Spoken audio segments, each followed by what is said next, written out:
पहले के समय में आप सभी को याद होगा कि क्लासरूम में एक चॉक बोर्ड होता था जो कि वॉल पर इंस्टॉल्ड होता था या फिर पेंट करके एक ब्लैक बोर्ड बनाया जाता था जिसके ऊपर चॉक से लिखा जाता था। और टीचर के बाहर जाते ही हम लोग कैसे चॉक लेकर और बहुत ज्यादा उतावले रहते थे कि बोर्ड पे हम लोग लिख पाए। ऐसा करने से हो सकता है कि हम में से बहुत से लोगों को डांट भी पड़ी हो सकता है खुद टीचर ने कहा हो कि आप बोर्ड पर लिखिए। आप तो कितना अच्छा लगता था जब हम लोग बोर्ड पे कुछ एक्टिविटी करते थे। आज की वीडियो में मैं वर्टिकल राइटिंग के बारे में ही बात करने वाली हूँ कि वर्टिकल राइटिंग क्या है और बच्चे के लिए इसके क्या क्या बेनिफिट्स हो सकते। आपने नोटिस किया होगा कि बच्चे जब पेंसिल पकड़ते हैं या फिर हम उन्हें कलर्स पकड़ाते हैं तो वो किसी भी शीट पर या नोटबुक या बुक के बजाय वॉल्स पर लिखना ज्यादा पसंद करते हैं। और इसी कारण से जिन घरों में छोटे बच्चे होते हैं वहां पर वॉल्स पे काफी स्क्रिबलिंग और इस तरह के मार्क्स दिखाई देते हैं। लेकिन इसमें कोई भी घबराने की बात नहीं है, बिल्कुल भी परेशान होने की जरूरत नहीं है, क्योंकि ये जो मार्क्स है वो तो चले जाएंगे, ये निशान तो निकल जाएंगे। लेकिन आपका जो बच्चा है एक बहुत ही बड़ी डेवलपमेंटल स्टेज को क्रॉस कर रहा है, तो इसे बार बार ना रोकें। अगर बच्चा दीवार पे लिखना चाह रहा है तो उसे लिखने दें। इसके कुछ ऑल्टरनेटिव्स हो सकते हैं जो हम अपना सकते हैं। हम लोग वॉल्स पर जहां तक बच्चे की रीच है वहां पर कुछ इस तरीके के प्लेन चार्ट्स या कलरफुल चार्ट्स लगा सकते हैं ताकि उनको हटाया जा सके और वॉल गंदी ना हो।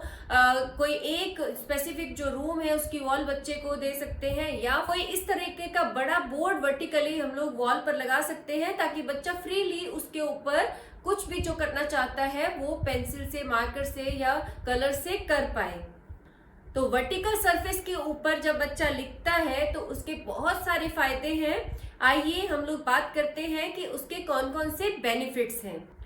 सबसे पहला जो बेनिफिट है वो है कि बच्चे का जो शोल्डर और एल्बो इससे स्टेबल होती है। जब बच्चा वर्टिकल सरफेस के ऊपर लिखता है तो उसे बहुत ही बड़ा एरिया मिलता है अपने आर्म्स को मूव करने का। तो इससे उसकी जो शोल्डर और एल्बो को मूव करने की जो स्किल्स है वो इम्प्रूव होती है और उसमें बैलेंस आता है, स्टेबिलिटी आती है। इससे आर्म्स के मसल्स और जॉइंट्स में स्ट्रेंथ और फ्लेक्सिबिलिटी बढ़ती है।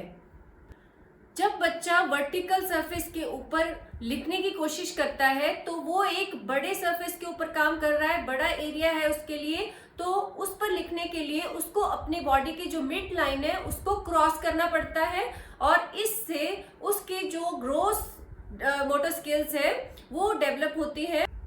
वर्टिकल सरफेस राइटिंग एक बहुत ही अच्छी ग्रास्प एक्टिविटी है। जब बच्चे को पेंसिल पकड़नी होगी, ग्रास्प करनी होगी, तो वर्टिकल राइटिंग से उसकी ये जो पावर है काफी स्ट्रांग होती है, उसकी ग्रास्प मूवमेंट अच्छी होती है, क्योंकि बच्चे को वर्टिकल सरफेस पे राइटिंग के लिए अपनी जो रिस्ट है उसका यूज करना होगा। और रिस्ट में जो फ्लेक्सिबिलिटी आती है, स्टेबिलिटी आती है। डायरेक्टली वॉल पर लिखने से क्या होता है कि बच्चा जो भी कर रहा है उसे वो अच्छे से देख पाता है, क्योंकि उसके पास एक बड़ा व्यू है, बेटर व्यू है देखने के लिए। तो बच्चे की जो आई हैंड कोऑर्डिनेशन है वो भी जो स्किल है वो इससे इम्प्रूव होती है। तो आई हैंड कोऑर्डिनेशन के लिए भी ये एक काफी अच्छी एक्टिविटी है।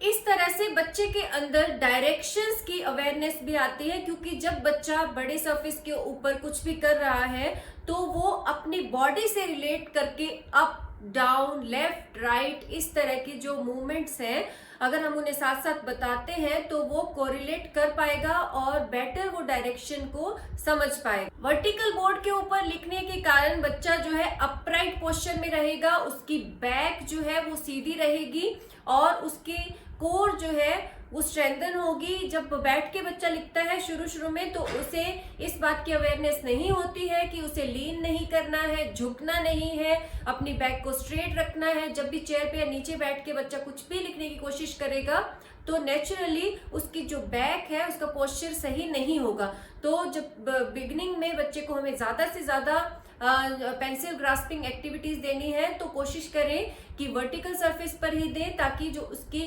कोर है, बैक है, वो स्ट्रेट रहे। तो ये तो थे बेनिफिट्स वर्टिकल सरफेस पर राइटिंग के।